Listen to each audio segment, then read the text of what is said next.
देखो जी, यादव समाज के साथ में पोषण के नाम पे शोषण ज्यादा। जब तक हक नहीं मिलेगा लड़ेंगे, कटेंगे, मरेंगे। 4% होने के बाद में उनकी 2-2 रेजिमेंट है, उनकी 3-3 रेजिमेंट है, जबकि वो 2% है मात्र। किसी भी युद्ध में एक साथ इतनी बड़ी कुर्बानी नहीं दी गई। हमारा समाज सुप्त अवस्था में चला गया था, अब वो धीरे धीरे जागृत हो। सेना में सबसे ज्यादा योगदान हमारा वीरता के अंदर, और फिर हमारे साथ इतना अन्याय और अत्याचार हो रहा है। देखो जी, यादव समाज के साथ में पोषण के नाम पे शोषण ज़्यादा हो रहा है। यदि बात की जाए रेजिमेंट की, तो अपने राजपूत समाज की यदि मैं बात करूँ तो मात्र 4% है।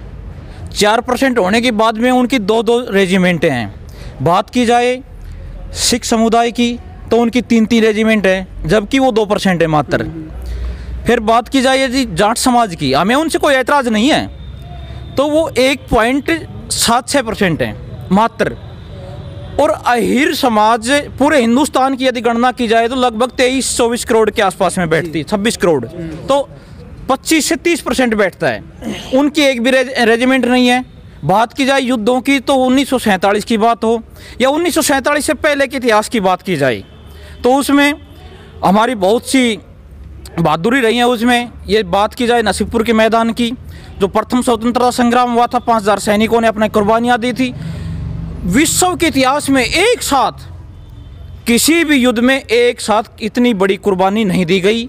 उसके बाद यदि बात की जाए रेंजांगला पोस्ट की, तो 120 में से 114 निहत्थे यादव वीरों ने अपनी कुर्बानियाँ दी और 1365 राउंड वहाँ गोलियाँ चली लगभग।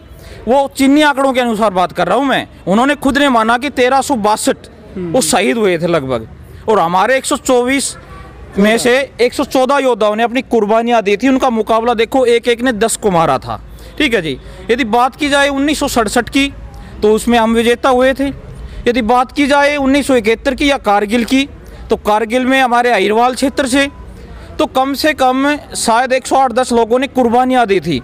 इतनी बड़ी कुर्बानियाँ देने के बाद में ये जन जागरण अभियान शुरू हो रहा है। आदरणीय श्री ताऊ अजीत सिंह जी जन जागरण अभियान चला रहे हैं, डॉक्टर ईश्वर सिंह जी चला रहे हैं, अपने सावल राम जी चला रहे हैं, अपने कर्नल घीसाराम जी चला रहे हैं। तो ये जन जागरण अभियान शुरू हो गया है। लोग, हमारा समाज सुप्त अवस्था में चला गया था, अब वो धीरे धीरे जागृत हो रहा है। अब या तो कटेंगे रोडों के ऊपर, सीधी सी बात ये है, अपने हक को लेकर के रहेंगे। जब तक हक नहीं मिलेगा लड़ेंगे, कटेंगे, मरेंगे। बात रही बॉर्डर की, सीमा की, तो सीमा पे हम कभी भी हमारे जवानों को कभी भी एक बार आह्वान कर दो सीमा के लिए, तो हमारे नौजवान बिना किसी निस्वार्थ भाव के चल पड़ेंगे और सबसे आगे मिलेंगे। तो एक अहीर कौम जो सबसे प्रभावशाली कौम थी, सबसे ज़्यादा अधिक वीर गाथाएँ मिलेंगी, तो वो एक अहीर कौम है। इनके साथ में इतना अन्याय और अत्याचार क्यों? भाई सोचनीय विषय है और चर्चा का विषय भी है साथ साथ में। हमें किसी से ऐतराज़ नहीं है कि उनकी रेजिमेंट है, उनकी है, उनके किसी की भी हो।